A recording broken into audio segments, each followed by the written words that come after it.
viens tel que tu es, avec tes mains vides, avec ton cœur alourdi, avec ce silence qui pèse sur tes épaules comme une pierre que tu n'as pas la force de soulever. Viens sans te préparer, sans chercher les bons mots, sans avoir besoin d'être autre chose que ce que tu es en cet instant précis. La présence de Dieu n'exige pas de toi la perfection, elle exige seulement ton honnêteté.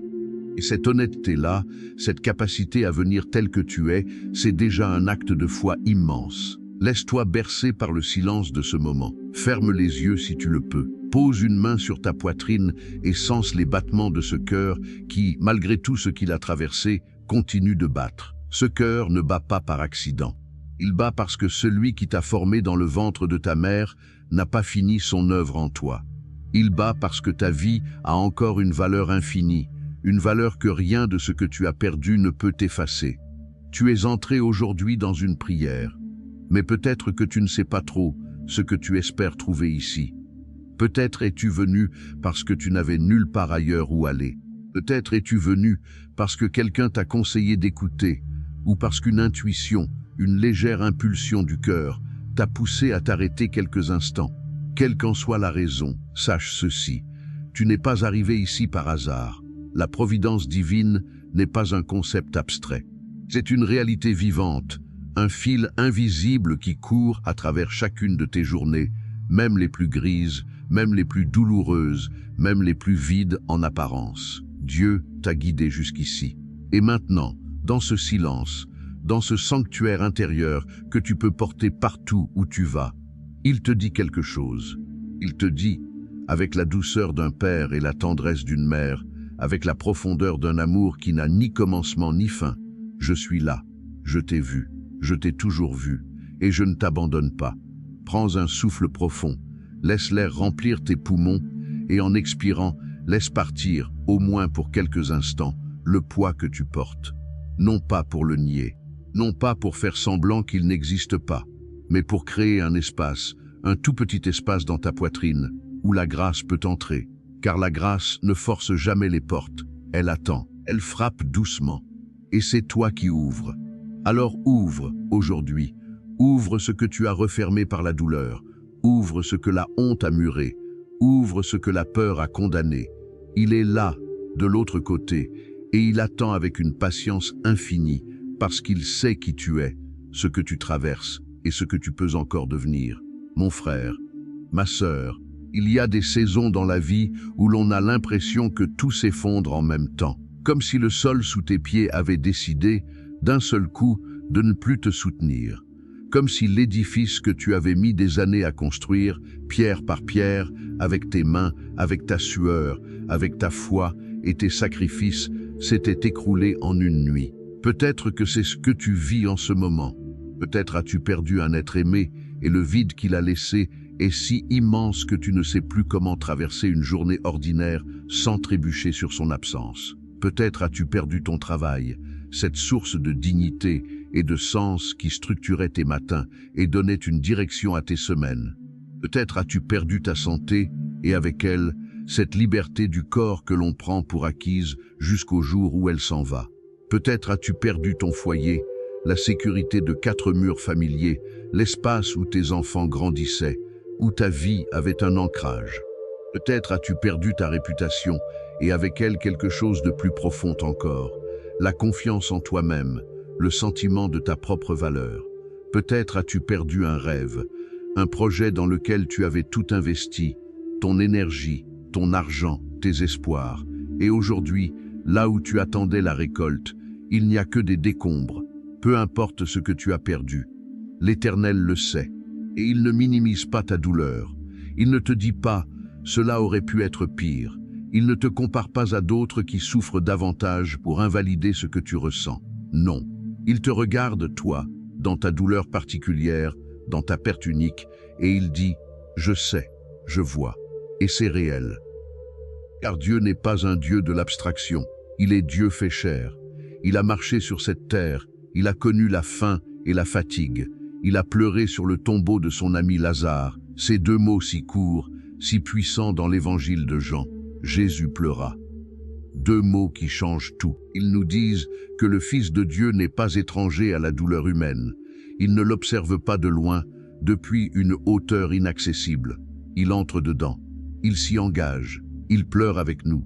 Alors si tu pleures aujourd'hui, sache que tes larmes ne tombent pas dans le vide. Chacune d'elles est recueillie. Le psaume 56 dit « Tu as compté mes errances, tu as mis mes larmes dans ton outre, ne sont-elles pas dans ton livre ?» Cette image est extraordinaire. Dieu conserve tes larmes. Il les compte. Il les connaît une à une. Aucune de tes souffrances n'est perdue. Aucune de tes nuits n'est oubliée. Aucun de tes combats ne passe inaperçu aux yeux de celui qui a tissé chaque fibre de ton être avant que tu pousses ton premier cri. La perte est réelle. La douleur est réelle. Et tu as le droit de la ressentir pleinement. L'Évangile ne te demande pas de faire semblant que tout va bien. L'Évangile te demande quelque chose d'infiniment plus difficile et d'infiniment plus beau.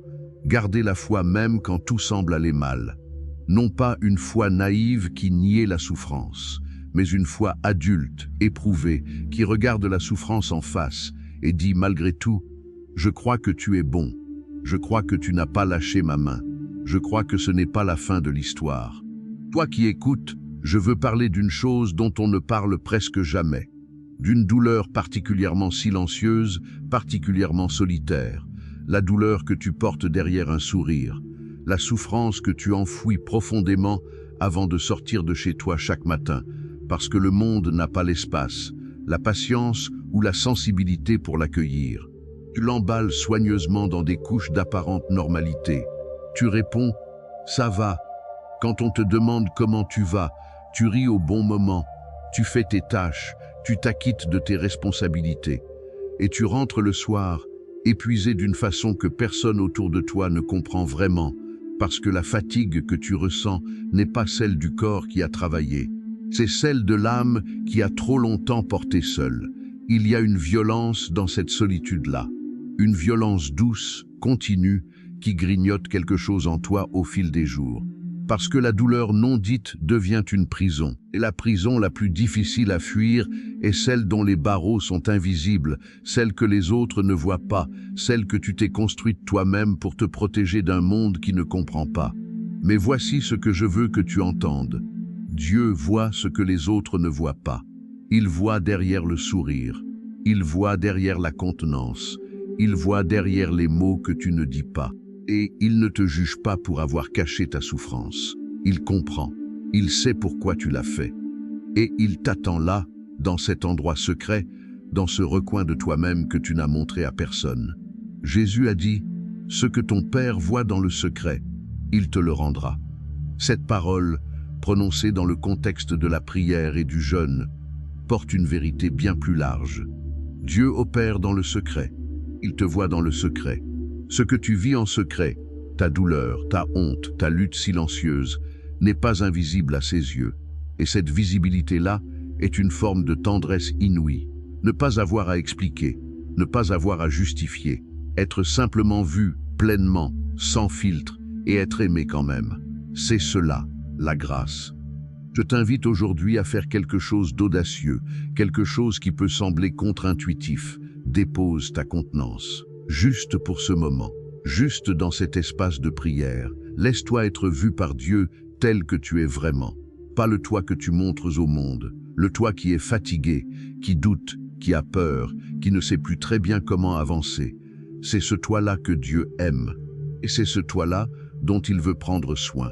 Car il y a quelque chose que la douleur cachée fait subtilement. Elle te convainc que tu es indigne d'être consolé, que ta souffrance n'est pas suffisamment importante, que les autres ont pire et que tu n'as pas le droit de te plaindre. C'est un mensonge doux et vicieux qui t'empêche de recevoir ce dont tu as besoin. L'amour de Dieu n'est pas réservé à ceux qui souffrent le plus. Il n'y a pas de hiérarchie dans la tendresse divine. Tu n'as pas à mériter la consolation. Tu n'as pas à gagner le réconfort. Tu as simplement à le recevoir. Il y a une épreuve particulière, peut-être la plus ardue de toutes les épreuves spirituelles, et je veux m'y attarder avec toi, parce que je sais que beaucoup d'entre vous la connaissent. C'est le silence de Dieu. Ce moment où cette longue saison où tu pries et tu n'entends rien, où tu cherches et tu ne trouves pas, où tu frappes et la porte semble ne pas s'ouvrir. où tu regardes le ciel et le ciel te semble fermé, muet, d'une opacité déconcertante, et dans ce silence, une voix commence à se glisser. Une voix froide, insistante, qui murmure « Il t'a abandonné, il ne t'entend pas, tu n'es pas important à ses yeux ». Tes prières sont comme des mots prononcés dans le vide. Cette voix, et je veux que tu le saches avec la plus grande certitude, n'est pas la voix de Dieu. C'est la voix du mensonge. C'est la voix de l'adversaire qui cherche à te séparer de ta source, à couper le lien entre ton âme et son Créateur au moment précis où ce lien est le plus vital. Le silence de Dieu n'est pas un abandon. Répète-le avec moi, laisse-le descendre dans les profondeurs de ton cœur. Le silence de Dieu n'est pas un abandon. Le psalmiste en a fait l'expérience, lui aussi. Dans le psaume 22, ce psaume que Jésus lui-même citera depuis la croix, il crie « Mon Dieu, pourquoi m'as-tu abandonné? Tu es loin de me secourir, loin de mes plaintes. De jour je crie et tu ne réponds pas, la nuit je ne me tais pas. » Voilà des paroles qui choquent, voilà des paroles qui semblent blasphématoires à première lecture, et pourtant elles sont dans la Bible, elles sont dans la bouche du Christ en croix. Pourquoi? Parce que Dieu n'a pas peur de tes cris, il n'a pas peur de tes questions, il n'a pas peur de ta détresse. Il peut accueillir tout cela, et le fait que tu cries vers lui, même dans le doute, même dans la douleur, même dans la révolte, est une forme de foi, car on ne crie pas vers quelqu'un en qui l'on ne croit pas. Et remarque la fin du psaume 22. Il commence dans le cri du délaissement et il se termine dans l'action de grâce, dans la confiance retrouvée. Non parce que la souffrance a disparu magiquement, mais parce que le psalmiste, au fond de son abîme, a retrouvé quelque chose d'indestructible, la conviction que Dieu n'a pas détourné son regard, car il n'a point méprisé, il n'a point dédaigné la détresse du malheureux, il n'a point caché sa face à lui, il a écouté lorsqu'il criait vers lui. Le silence de Dieu est parfois sa manière de nous inviter à une foi plus profonde, une foi qui n'est pas conditionnée par les sensations, par les émotions, par les signaux perçus ou non perçus. Une foi qui s'ancre dans la nature immuable de Dieu, pas dans notre ressenti changeant. Cette foi-là est une foi d'adulte. Elle ne nie pas la difficulté du silence. Elle n'y succombe pas non plus. Elle tient, elle persévère. Elle dit « Je ne le vois pas, je ne l'entends pas, mais je sais qu'il est là, car il l'a dit, et sa parole est plus fiable que ma perception. » Il y a aussi ceci à comprendre, le silence de Dieu peut être une forme de gestation. Une graine enfouie dans la terre ne reçoit pas la lumière. Elle est dans l'obscurité, dans le silence, apparemment morte. Mais sous la surface, quelque chose se prépare, une vie s'organise, des racines se forment. Et un jour, une pousse perce le sol, cherche la lumière, grandit. Tu es peut-être en ce moment dans la saison de la graine, dans le silence de la terre, et tu ne peux pas encore voir ce que Dieu est en train de préparer dans le noir. Mais il prépare quelque chose. Il travaille même dans le silence. Il œuvre même dans l'obscurité. Il ne te laisse pas seul dans la terre froide. Sois patient avec le silence. Cela ne veut pas dire t'y résigner avec indifférence. Cela veut dire y rester présent, y prier quand même, y espérer quand même sans réponse immédiate. Parce que la réponse vient. Toujours, à son heure. Et cette heure-là est parfaite, même si elle n'est pas la tienne. Parlons maintenant de quelque chose qui est peut-être le fondement le plus solide sur lequel ton âme peut s'appuyer en temps de crise. Parlons de la fidélité de Dieu, pas de sa puissance, même si elle est infinie, pas de sa sagesse, même si elle surpasse toute compréhension humaine, mais de sa fidélité, de cette qualité étrange, magnifique, presque incompréhensible à l'esprit humain, la capacité de Dieu à rester le même, à tenir ses promesses, à ne pas changer d'avis, à ne pas se lasser, à ne pas abandonner, quelles que soient les circonstances. Les Lamentations de Jérémie sont l'un des textes les plus sombres de toute la Bible. Jérémie pleure sur Jérusalem détruite. Il décrit une souffrance collective absolue, une ville rasée, un peuple en exil, une culture anéantie. Et au milieu de cet abîme de désolation, au chapitre 3, jaillit soudainement l'une des affirmations les plus lumineuses de toute l'Écriture. Les bontés de l'Éternel ne sont pas épuisées. Ses compassions ne s'arrêtent pas. Elles se renouvellent chaque matin. Ta fidélité est grande. Au milieu des ruines, au milieu des cendres, au milieu d'une catastrophe nationale et spirituelle sans précédent. Jérémie, ce prophète qui avait lui-même demandé à mourir, trouve la force de proclamer cette vérité fondamentale. La fidélité de Dieu tient. Elle tient même quand tout le reste s'est effondré. Elle tient même quand les preuves visibles de l'amour de Dieu ont disparu. Elle tient parce qu'elle ne dépend pas des circonstances, mais de la nature profonde de Dieu lui-même. Mon frère, ma sœur, la même fidélité qui a tenu pour Jérémie tient pour toi. La même miséricorde qui s'est renouvelée chaque matin pour ce prophète en larmes se renouvelle chaque matin pour toi.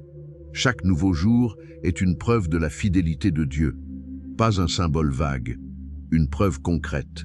Ce matin-là, Dieu a dit à nouveau, « Tu existes parce que je te veux, tu respires parce que je t'aime, tu es debout ou tu es couché, mais tu es là, et je suis là aussi. » La fidélité de Dieu ne dépend pas de ta performance spirituelle. Elle ne dépend pas du nombre de prières que tu récites, du niveau de ta ferveur, de la pureté de ta morale. Elle dépend uniquement de qui il est. Et qui il est ne change pas. Je suis l'Éternel, je ne change pas, dit Malachie. C'est une garantie absolue dans un monde d'instabilité absolue. Tout change autour de toi, les gens changent, les saisons changent, les opportunités s'ouvrent et se ferment, les corps vieillissent, les projets évoluent, les certitudes se fissurent. Mais lui ne change pas. Son amour pour toi ne change pas. Sa bienveillance envers toi ne change pas. Sa volonté de t'accompagner ne change pas. Il y a quelque chose de profondément libérateur dans cette vérité. Si la fidélité de Dieu dépendait de moi, je serais en permanence dans l'anxiété. Ai-je assez prié? Suis-je suffisamment bon? Est-ce que je mérite encore son attention? Mais parce qu'elle dépend de lui, je peux me reposer, non pas dans une paresse spirituelle, mais dans une confiance fondamentale.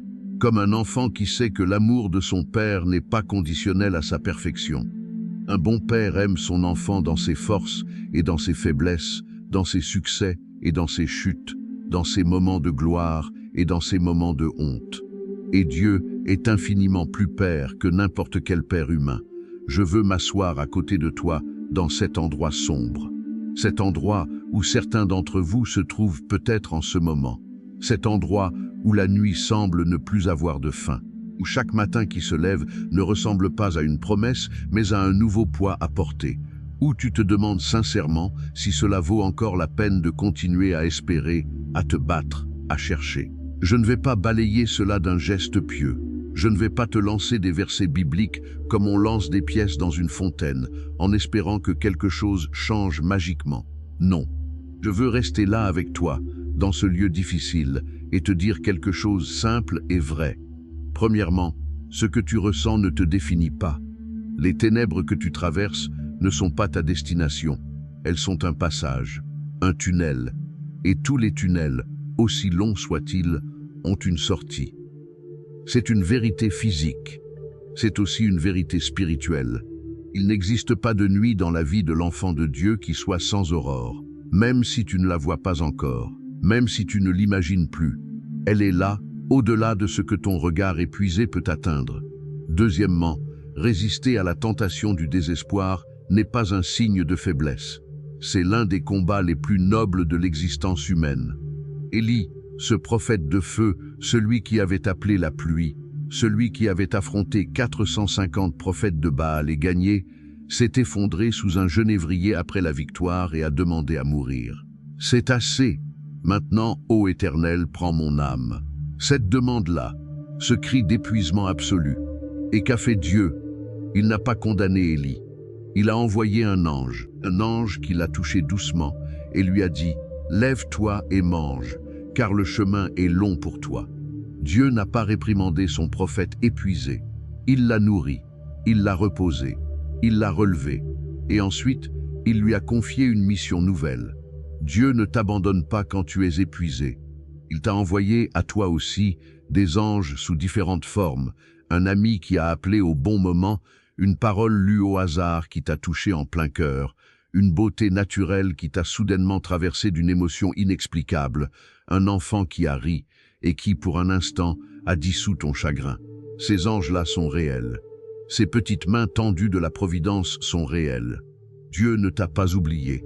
Il envoie ses messagers à travers les canaux les plus ordinaires de la vie quotidienne. Troisièmement, la lumière du Christ ne peut être éteinte par aucune nuit humaine. C'est une affirmation théologique et existentielle fondamentale. Jean, dans le prologue de son évangile, écrit « La lumière brille dans les ténèbres, et les ténèbres ne l'ont pas reçue ». Ce verbe, dans le texte grec original, a une double signification. Les ténèbres ne l'ont pas accueilli et les ténèbres ne l'ont pas surmonté. Les deux sens sont vrais. Les ténèbres ne peuvent pas éteindre la lumière du Christ. Elles peuvent essayer. Elles peuvent s'amasser, s'épaissir, sembler impénétrables. Mais la lumière tient. Elle perce. Elle finit toujours par trouver un chemin. Et cette lumière-là, elle est en toi si Christ est en toi. Elle n'est pas à l'extérieur, quelque part dans un ciel inaccessible. Elle est intérieure. Elle habite ton cœur baptisé, ton âme sauvée, ta vie consacrée, même imparfaitement, au Christ. Et aucune nuit, aussi profonde soit-elle, ne peut éteindre ce feu intérieur. Nous ne pouvons pas parler de souffrance sans parler de la croix. Car c'est là que se joue le mystère central de la foi chrétienne. Et c'est là aussi que se trouve la réponse la plus profonde. Non pas la plus facile, non pas la plus rationnelle, mais la plus vraie, à la question de la souffrance humaine. Regarde la croix, regarde celui qui y est cloué, regarde ce visage couronné d'épines, ses mains percées, ce corps meurtri. Et dis-moi, est-ce l'image d'un Dieu indifférent à la souffrance humaine? Est-ce l'image d'un Dieu qui observe de loin, confortablement installé dans une gloire inaccessible pendant que ses créatures souffrent? Non. C'est l'image d'un Dieu qui s'est fait chair précisément pour entrer dans la souffrance humaine jusqu'à son point le plus extrême, jusqu'à la mort, jusqu'à l'abandon, jusqu'au cri « Pourquoi m'as-tu abandonné ?» Dieu, en Jésus-Christ, n'a pas supprimé la souffrance, il l'a traversée. Et en la traversant, il l'a transformée. Il lui a donné un sens et une destination. La souffrance de Jésus n'était pas un accident. C'était un acte d'amour souverain, délibéré, total. Il a choisi la croix. Il est allé vers elle librement, sachant ce qu'elle lui coûterait, parce que son amour pour toi était, et est, plus grand que sa peur de la douleur. Et ce que cela signifie pour toi, dans ta souffrance d'aujourd'hui, c'est ceci. Tu n'es pas seul dans ta croix. Il est là, à côté de toi. Non pas comme un observateur compatissant, comme quelqu'un qui connaît ce que tu vis de l'intérieur, parce qu'il l'a vécu. Toute la solitude que tu ressens, il l'a ressentie. Toute l'humiliation que tu as traversée, il l'a traversée. Tout l'abandon que tu as expérimenté, il l'a expérimenté, et d'une façon infiniment plus radicale, parce qu'il l'a vécu en étant sans péché, sans avoir rien mérité. La croix te dit, ta souffrance n'est pas un signe que Dieu ne t'aime pas. Elle peut être le lieu même où son amour te rejoint le plus profondément. Non pas que Dieu veuille ta souffrance, non pas qu'il soit sadique ou cruel, mais parce que la vie dans ce monde brisé comporte nécessairement de la souffrance, et que Dieu, en Christ, a choisi de ne pas rester à l'écart de ce monde brisé, mais d'y entrer, d'y souffrir avec nous, et d'y ouvrir un chemin vers quelque chose de nouveau. Il y a aussi la honte. La honte est peut-être l'une des émotions les plus dévastatrices que l'être humain puisse porter. Non pas la culpabilité, qui dit « j'ai fait quelque chose de mauvais », mais la honte qui dit « je suis quelque chose de mauvais ». Et beaucoup d'entre vous portent cette honte. La honte d'un passé, d'une erreur, d'une transgression, d'une faiblesse, d'une situation que vous n'avez peut-être pas choisie, mais qui vous a été imposée et dont vous vous sentez pourtant coupable. La croix parle directement à la honte, car Jésus a été crucifié nu dos, exposé, humilié publiquement, condamné devant une foule. Il a porté la honte jusqu'à son dernier retranchement. L'Épître aux Hébreux dit qu'il a enduré la croix et le mépris attaché à la croix.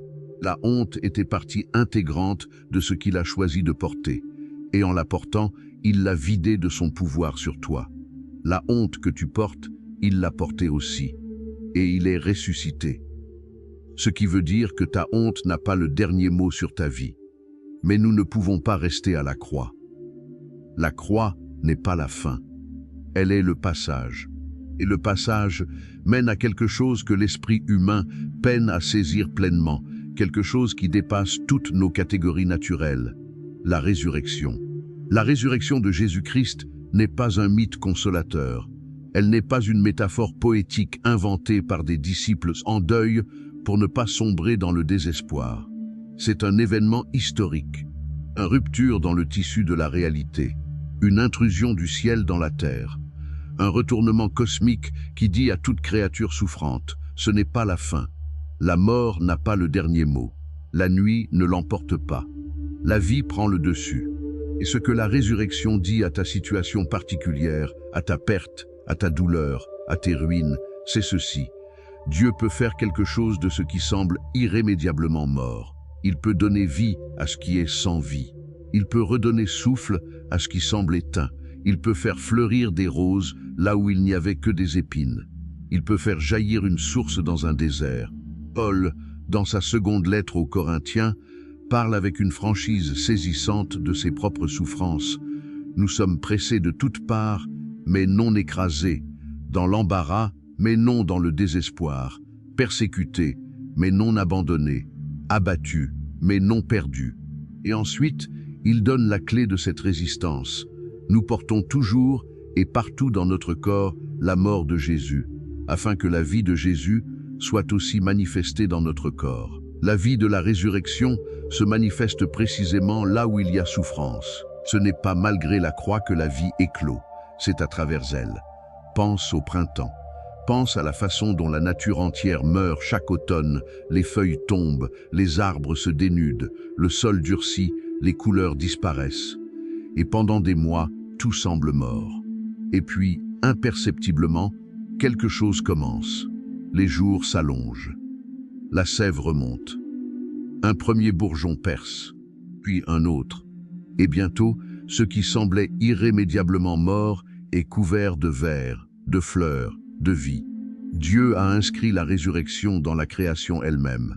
Il l'a mise dans les saisons, dans les cycles de la nature, pour que nous n'oublions jamais. L'hiver ne dure pas toujours. Ta saison d'hiver ne dure pas toujours. Je ne sais pas quand le printemps viendra pour toi. Je ne sais pas quelle forme il prendra. Mais il viendra. Parce que le Dieu de la résurrection est ton Dieu.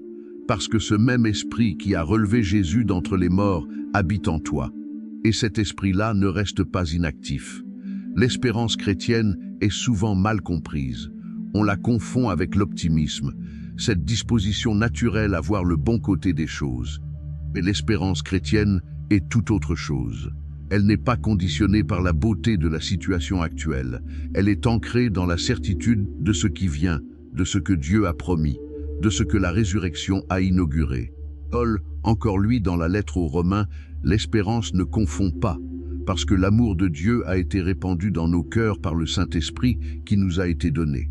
L'espérance qui ne confond pas, c'est-à-dire l'espérance qui ne déçoit pas, qui ne laisse pas dans la honte, est une espérance fondée non pas sur ce que nous voyons, mais sur ce que nous savons être vrai de Dieu. Et cette espérance-là, elle coexiste avec la souffrance. Elle n'attend pas que la souffrance disparaisse pour exister. Au contraire, Paul dit que la tribulation produit la patience l'expérience, l'expérience l'espérance. Il y a une filière, un cheminement. La souffrance, quand elle est portée dans la foi, génère quelque chose d'extraordinaire dans l'âme. Elle creuse des capacités nouvelles. Elle élargit la profondeur de l'être. Elle rend possible une espérance que les gens qui n'ont jamais souffert ne peuvent pas comprendre. Toi qui as souffert, toi qui souffres, tu es en train de développer une profondeur d'âme, une richesse intérieure, une capacité à l'espérance et à la compassion que la facilité n'aurait jamais pu produire en toi. Cette souffrance-là, portée dans la foi, est en train de te sculpter. Comme le sculpteur qui retire le marbre superflu pour révéler la forme intérieure, Dieu travaille à travers tes épreuves à révéler quelque chose de beau en toi. L'espérance dit, ce n'est pas la fin de l'histoire. Ton histoire continue. Dieu n'a pas fini de l'écrire. Il y a des chapitres devant toi que tu n'as pas encore lus, des tournants que tu n'anticipes pas, des grâces qui se préparent dans les coulisses. Et l'auteur de ton histoire est le même qui a transformé la croix en résurrection, le tombeau en jardin, le deuil en danse. Il peut faire cela. Il le fait. Et il le fera pour toi aussi. Je veux maintenant te parler de la marche quotidienne, de ce que cela veut dire concrètement de continuer à avancer quand on souffre. Parce que la foi ne se vit pas seulement dans les grands élans mystiques et les moments de grâce soudaine. Elle se vit surtout dans l'ordinaire, dans le quotidien, dans les gestes répétés, dans le choix recommencé chaque matin de faire confiance plutôt que de céder à la panique. Le prophète Isaïe dit « Ceux qui espèrent en l'Éternel renouvellent leurs forces. Ils prennent leur envol comme des aigles. Ils courent sans se fatiguer. Ils marchent sans se lasser. » Remarque la progression. Voler, courir, marcher. On pourrait croire que c'est dans l'ordre décroissant, mais ce n'est pas ainsi qu'Isaïe le comprend. Marcher, c'est parfois le signe de la plus grande force. Voler, c'est le moment d'élan. Courir, c'est le moment de ferveur. Mais marcher, simplement, régulièrement, un pied devant l'autre, sans éclat spectaculaire, c'est la fidélité du long terme. C'est ce que Dieu honore profondément. Tu n'as pas besoin de courir en ce moment. Tu n'as pas besoin de voler. Si tout ce que tu peux faire c'est marcher, c'est mettre un pied devant l'autre, c'est te lever le matin et affronter une journée de plus, c'est suffisant. Dieu voit ce pas, il compte ce pas, et il te donne la force pour le pas suivant. Ne te paralyse pas en pensant à tout ce qui reste à parcourir. Le chemin devant toi peut sembler interminable, la montagne peut sembler infranchissable, mais tu n'as pas à la franchir d'un seul bond. Tu n'as qu'à faire le prochain pas. Juste celui-là, et puis le suivant. Et Dieu sera là à chaque pas, suffisamment proche pour te donner ce dont tu as besoin, pas tout en même temps, mais au moment où tu en as besoin. L'inquiétude est l'art de souffrir deux fois, de souffrir la souffrance présente et de souffrir par avance toutes les souffrances possibles de l'avenir. Et Jésus, dans le Sermon sur la montagne, dit quelque chose de radicalement simple et radicalement libérateur. Ne vous inquiétez pas du lendemain. Le lendemain se souciera de lui-même. À chaque jour suffit sa peine. Ce n'est pas un appel à l'irresponsabilité. C'est un appel à vivre dans le présent, à habiter l'instant, à faire confiance à Dieu pour demain en étant pleinement présent à aujourd'hui. Le présent est le seul endroit où Dieu peut te rejoindre. Il ne te rejoint pas dans le passé, ce passé sur lequel tu rumines peut-être en ce moment. Il ne te rejoint pas dans le futur, cet avenir qui t'angoisse peut-être. Il te rejoint ici, maintenant, dans cet instant précis. Et dans cet instant précis, sa grâce est suffisante. Pas la grâce pour demain, la grâce pour maintenant. Et demain, quand ce sera maintenant, il donnera la grâce pour ce moment-là aussi. Il y a quelque chose d'extraordinaire que la souffrance, quand elle est portée et traversée dans la foi, peut faire dans une vie. Elle peut devenir la matière première d'une compassion profonde et authentique. Elle peut transformer celui qui a souffert en quelqu'un capable de rejoindre les autres dans leur souffrance d'une façon que personne d'autre ne peut. Paul dit dans sa deuxième lettre aux Corinthiens quelque chose de magnifique. « Béni soit Dieu, le Père de notre Seigneur Jésus-Christ, le Père des miséricordes et le Dieu de toute consolation, qui nous console dans toutes nos afflictions, afin que, par la consolation dont nous sommes l'objet de la part de Dieu, nous puissions consoler ceux qui se trouvent dans n'importe quelle affliction. » Vois-tu la dynamique? Dieu te console pour que tu puisses consoler. Il te guérit pour que tu puisses guérir. Il te relève pour que tu puisses tendre la main à ceux qui gisent encore à terre. Ta souffrance d'aujourd'hui est peut-être en train de préparer en toi une capacité de compassion extraordinaire pour ceux que tu rencontreras demain. Les gens qui ont traversé des addictions peuvent rejoindre les addicts d'une façon que personne d'autre ne peut. Les parents qui ont perdu un enfant peuvent consoler d'autres parents endeuillés d'une façon que personne d'autre ne peut. Ceux qui ont traversé la dépression peuvent t'asseoir à côté de ceux qui sombrent et dire « Je sais, j'y étais, et il y a un chemin ». Ce témoignage-là est irremplaçable. Ce témoignage-là ne peut pas être forgé en dehors de la souffrance. Dieu ne gaspille rien. C'est l'une des convictions les plus profondes de la foi chrétienne. Il prend tout, même le pire, même le plus douloureux, même ce qui semblait irrémédiablement cassé, et il en fait quelque chose. Pas par magie, pas instantanément, mais avec la patience d'un artisan, avec la précision d'un Dieu qui connaît la fin dès le commencement. Tes cicatrices ne sont pas des horreurs à cacher, elles sont des témoignages, elles portent une histoire, et cette histoire peut donner de l'espérance à quelqu'un qui en a désespérément besoin. Le jour où tu pourras dire à quelqu'un « J'ai traversé ce que tu traverses, et je suis encore là, et Dieu est encore fidèle », ce jour-là, ta souffrance aura été transformée en trésor. Laisse-moi maintenant revenir à l'essentiel, au fondement de tout ce que nous avons exploré ensemble dans cette prière. Tu n'es pas oublié. Ces 4 mots peuvent sembler simples, mais ils portent en eux une vérité capable de changer une vie. Dieu te connaît par ton nom, non pas comme une entité parmi des milliards d'autres, comme une personne unique, irremplaçable, aimée d'un amour singulier. Il connaît le nombre de tes cheveux. Il connaît les pensées de ton cœur avant que tu les aies formulées. Il connaît ta peur secrète. Il connaît le désir profond que tu n'as jamais osé exprimer à voix haute. Il connaît ta fatigue. Il connaît ta honte. Il connaît ta force cachée que tu n'as pas encore découverte. Isaïe 49 est l'un des textes les plus tendres de toute l'Écriture. Le peuple de Dieu en exil crie « L'Éternel m'a abandonné, le Seigneur m'a oublié ». Et Dieu répond avec une image d'une intimité et d'une tendresse presque insupportable. Une femme oublie-t-elle l'enfant qu'elle allait? Cesse-t-elle de chérir le fils de ses entrailles? Même si une mère oubliait, moi, je ne t'oublierai pas. Voici, je t'ai gravé sur mes paumes. Sur les paumes, l'image est saisissante. Les paumes de Dieu portent ton nom, gravé, indélébile, permanent, non pas écrit au crayon, facilement effacé, gravé, comme une inscription dans la pierre, permanente, destinée à durer. Et dans la lumière de la croix, cette image prend une dimension supplémentaire. Les paumes du Christ portent les traces des clous. Ses mains transpercées portent ton nom. Ta vie a été achetée par ces blessures-là, et ton nom est gravé dans ces mains meurtries par amour pour toi. Tu n'es pas oublié. Tu n'as jamais été oublié, et tu ne seras jamais oublié. C'est une promesse qui ne dépend pas de tes mérites, de ta performance, de ta fidélité variable, de tes hauts et de tes bas. Elle dépend uniquement de la nature de Dieu, et la nature de Dieu est amour. Dieu est amour, dit Jean dans sa première lettre. Pas « Dieu a de l'amour », pas « Dieu peut aimer ». Dieu est amour. L'amour est son essence, sa nature profonde, ce qu'il est dans son être le plus intime. Et cet amour-là ne se retire pas. Je veux t'inviter à quelque chose maintenant, non pas à changer d'un seul coup ce que tu vis, non pas à forcer des sentiments que tu n'as pas, mais à adopter une posture intérieure, la posture du cœur ouvert.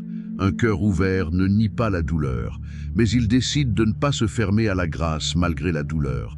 Un cœur ouvert dit « Je suis blessé, mais je ne me barricade pas. Je suis déçu, mais je ne barre pas la porte. Je souffre, mais je laisse encore une fenêtre entrouverte à l'espérance. » C'est une décision quotidienne, parfois une décision à renouveler à chaque heure. Prier, c'est tenir cette fenêtre ouverte, même quand les mots ne viennent pas. Même quand tout ce que tu peux faire, c'est rester silencieux devant Dieu avec ta souffrance et ton épuisement et ta confusion. La prière n'est pas toujours éloquente. Parfois, elle ressemble à un soupir. L'Esprit lui-même intercède par des soupirs inexprimables. Même tes soupirs sont des prières. Même ton épuisement présenté à Dieu est une forme de prière. Maintenir le cœur ouvert, c'est aussi continuer à recevoir la beauté. Même dans les saisons sombres, laisser un coucher de soleil te toucher. Laisser un sourire d'enfant t'émouvoir. Laisser une musique te traverser. Ces moments de beauté ne sont pas des dénis de ta souffrance. Ils sont de petites fenêtres de grâce par lesquelles Dieu te dit « Regarde, la beauté existe encore, la vie existe encore, je suis encore là. » Maintenir le cœur ouvert, c'est aussi décider de rester dans la communion, de ne pas se retirer complètement des autres. La souffrance a tendance à nous isoler. Elle nous convainc que personne ne peut comprendre, que notre présence est un fardeau, que nous avons besoin d'être seuls. Et si parfois la solitude est nécessaire et bonne, un isolement prolongé est dangereux. Nous avons été créés pour la communauté. Nous avons besoin des autres. Et même dans ta fragilité, ta présence, silencieuse peut-être, diminuée peut-être, est un don pour les autres.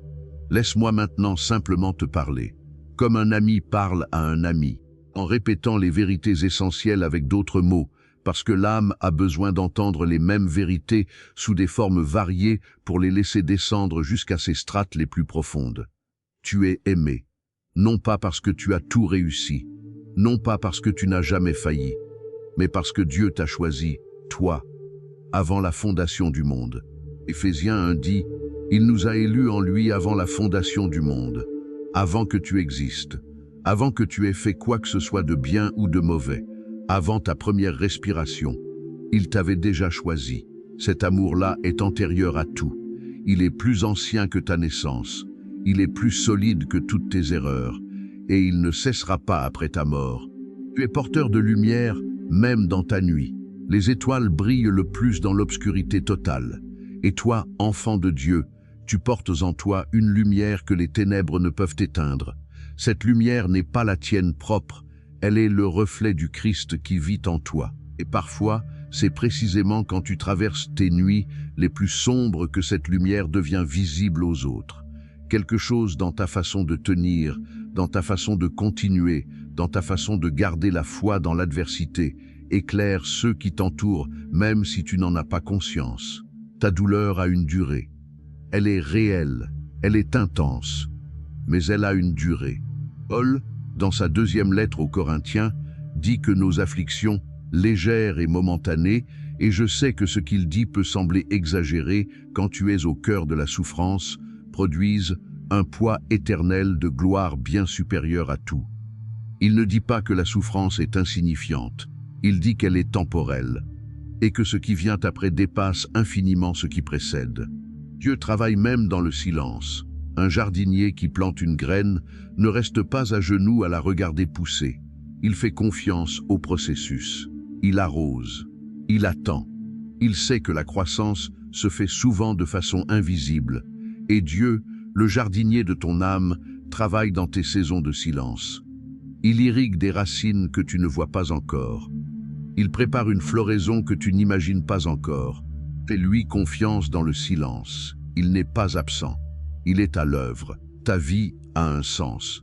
Même si ce sens t'échappe en ce moment, même si tu ne parviens pas à voir comment les pièces s'assemblent, l'Éternel dit par Jérémie, « Car je connais les projets que j'ai formés sur vous, des projets de paix et non de malheur, afin de vous donner un avenir et une espérance. » Des projets, pas des improvisations, des projets réfléchis, délibérés, bienveillants, orientés vers ton bien ultime.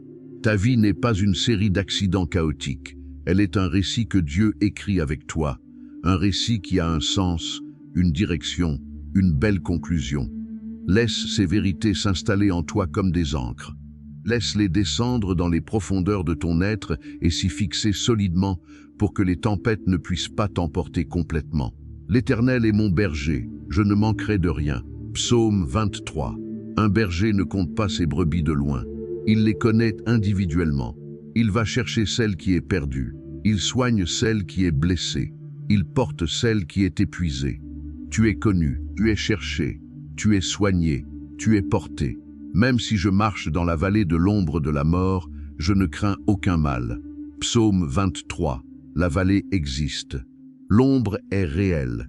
Jésus n'a pas dit qu'il n'y aurait pas de vallée, mais il a dit « Je suis avec toi ». Cette présence transforme la vallée. Elle ne la supprime pas, elle la rend traversable. Venez à moi, vous tous qui êtes fatigués et chargés, et je vous donnerai du repos. Matthieu 11. Ce n'est pas une invitation sélective, ce n'est pas réservé aux spirituellement parfaits ou aux âmes avancées. C'est une invitation ouverte à quiconque est épuisé. Tu es épuisé, viens, c'est suffisant. Ne crains pas, car je suis avec toi. Ne te déconcerte pas, car je suis ton Dieu. Isaïe 41. Cette phrase a été prononcée à des gens qui avaient peur. Dieu sait que tu as peur. Il ne te demande pas de ne pas avoir peur, ce serait irréaliste. Il dit, tu as peur, et moi je suis là, et moi je suis Dieu.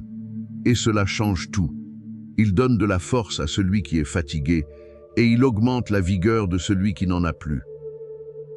Isaïe 40. Il ne te demande pas de trouver ta propre force. Il ne te dit pas de te ressaisir, de te secouer, de te comporter comme si tu n'étais pas épuisé. Il dit qu'il donne sa force à ceux qui n'en ont plus. Donne-lui ton épuisement et reçois ce qu'il donne en échange. La paix de Dieu, qui surpasse toute intelligence, gardera vos cœurs et vos pensées en Jésus-Christ.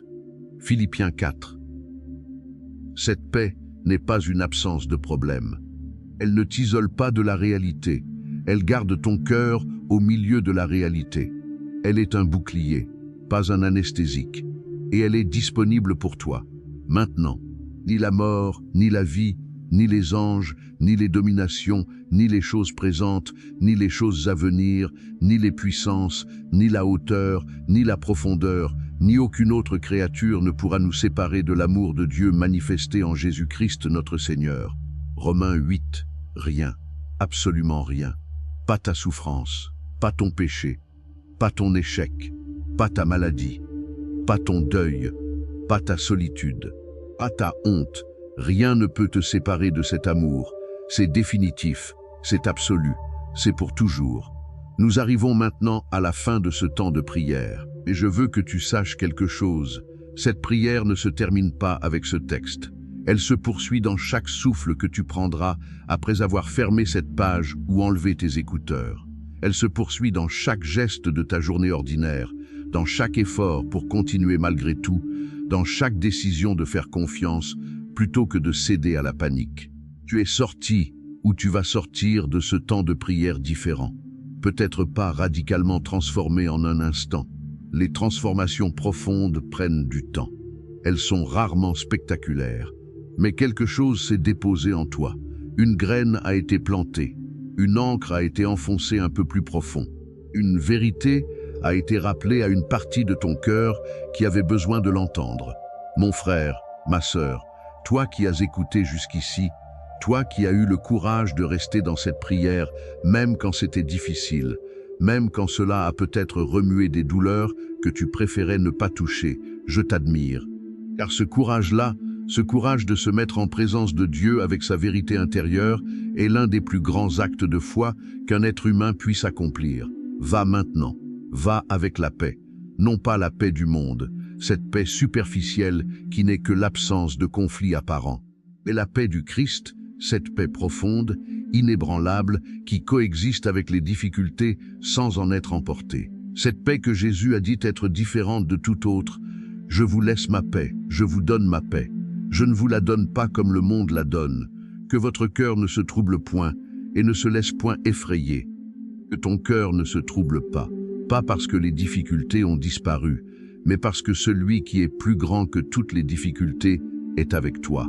Il est à ta droite et à ta gauche. Il est devant toi et derrière toi. Il t'enveloppe, il te porte, il te guide. Avance, un pas à la fois, sans te presser, sans te comparer à d'autres qui semblent aller plus vite ou mieux ou plus loin. Ton chemin est le tien, ton rythme est le tien. Et Dieu t'accompagne à ton rythme, pas au rythme d'un autre. Si tu tombes encore, et peut-être que tu tomberas, parce que nous tombons tous, sache que cela ne change pas la direction. La direction reste la même, vers le Christ, vers la lumière, vers la vie. Une chute n'est pas une conclusion, c'est un incident sur la route. Tu te relèves, tu poussières tes genoux, et tu continues. Il y a un avenir pour toi. Il y a une espérance qui n'est pas déception. Il y a un amour qui ne se retire pas. Il y a une main tendue qui ne lâche pas. Il y a une voix qui continue de dire, par-delà toutes les nuits, par-delà tous les silences, par-delà toutes les pertes et toutes les peurs. Voici, je suis avec toi tous les jours, jusqu'à la fin du monde. Tous les jours, pas seulement les bons, tous les jours, y compris le plus difficile de ta vie jusqu'ici, y compris ce jour-là, y compris aujourd'hui. Il est avec toi. Et maintenant, reçois la bénédiction. Que le Seigneur te bénisse et te garde. Que le Seigneur fasse luire sa face sur toi et qu'il t'accorde sa grâce. Que le Seigneur tourne sa face vers toi et te donne la paix. Que la grâce du Seigneur Jésus-Christ, l'amour du Père et la communion du Saint-Esprit soient avec toi, maintenant et pour toujours. Amen. Que cette prière soit pour toi une main tendue dans ta nuit. Que chaque mot que tu as entendu continue de résonner dans les couches les plus profondes de ton cœur, et que tu avances aujourd'hui avec la certitude que tu n'es pas seul, que tu ne l'as jamais été, et que tu ne le seras jamais.